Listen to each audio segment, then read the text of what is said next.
Segundo o que está escrito no livro de Éfesos, capítulo 6, no verso 10. No demais, irmãos meus, fortaleceis no Senhor e na força do seu poder, para que possais estar firme,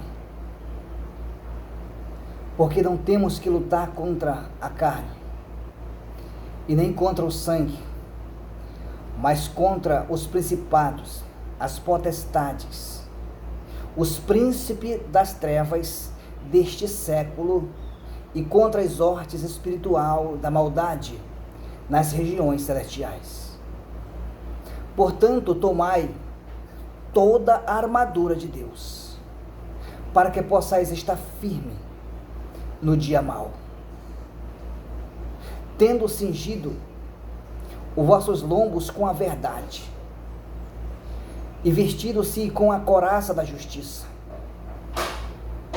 e calçado os pés no preparamento do evangelho da paz,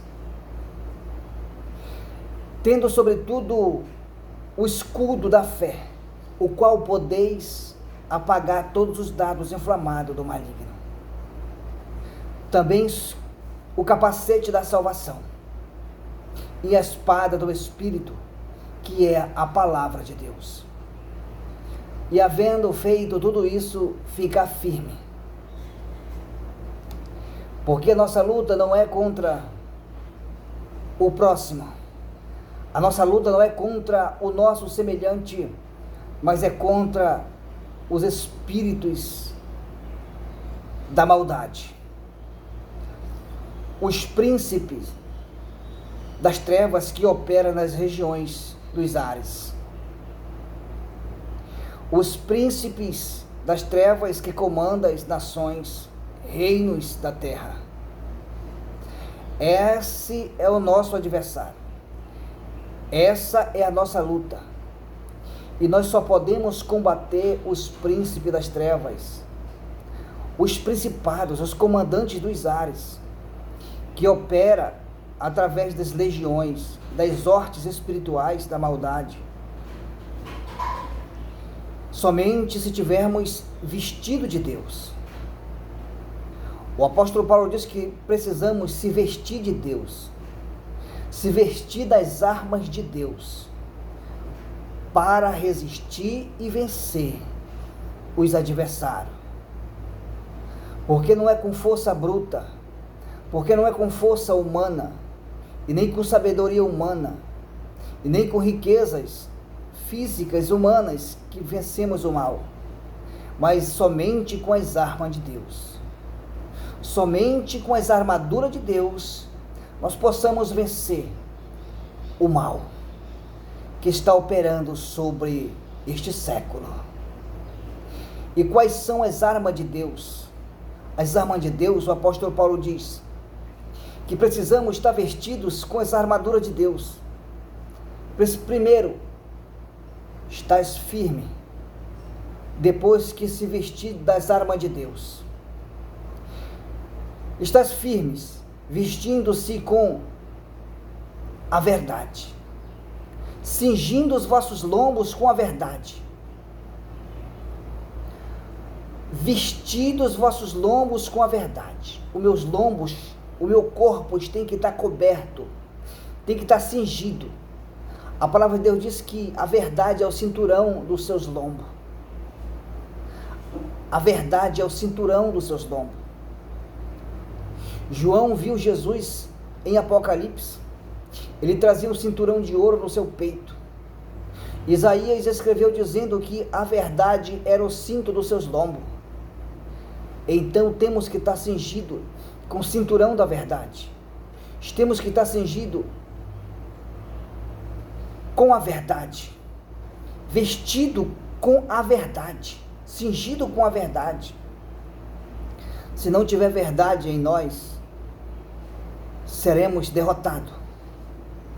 Se não haver verdade em nós, seremos destruídos pelo adversário, pelos principados e potestades. Porque não há meio termo. Existe a verdade e a mentira. Existe a verdade e o engano. Se nós não estamos na verdade, nós estamos no engano. Se nós não estamos na verdade, nós estamos na mentira. E se nós não tivermos cingido os nossos lombos com a verdade, nós estamos levados com a coleira da mentira e do engano, a coleira do diabo, sendo dominado por ele, e não temos força nem poder para lutar contra eles, porque já fomos vencidos por eles.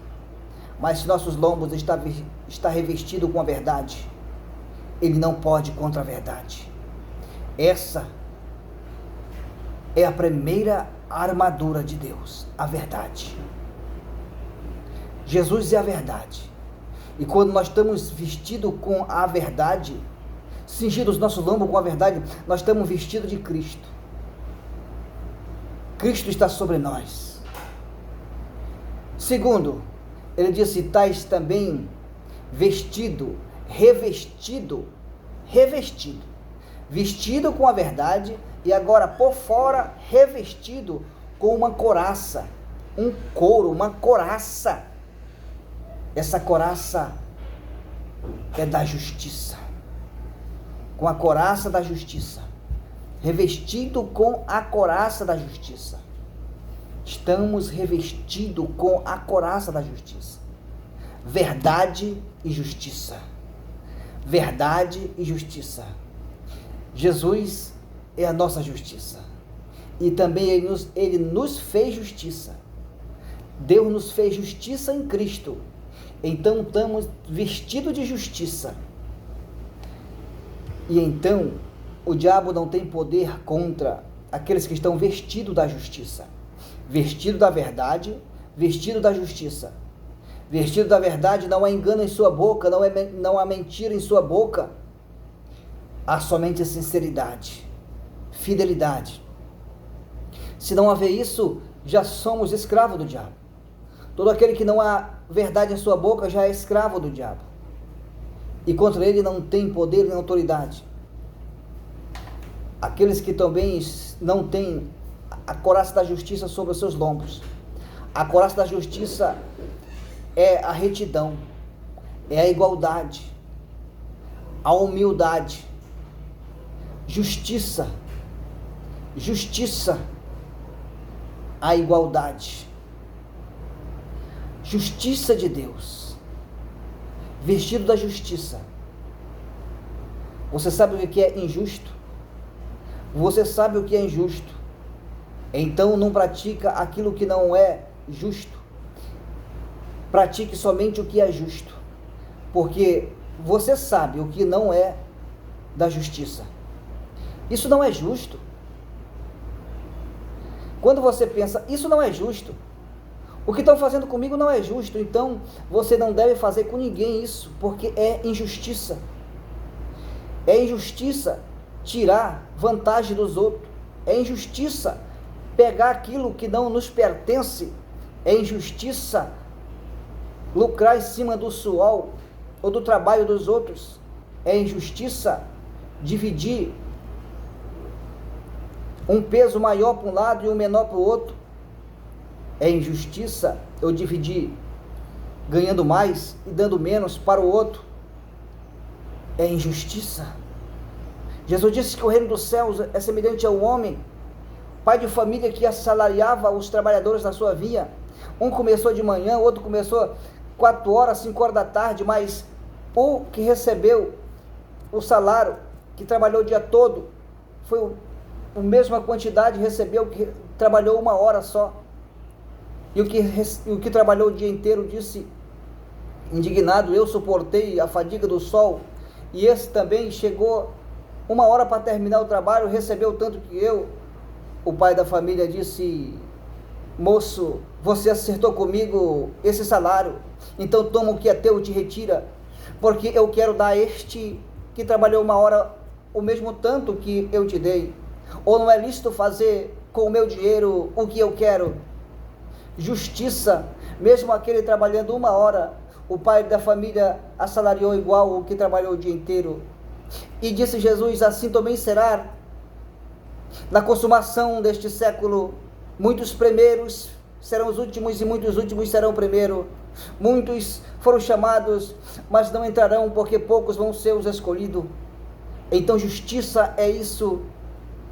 Não nos pertence, então nós não podemos tocar.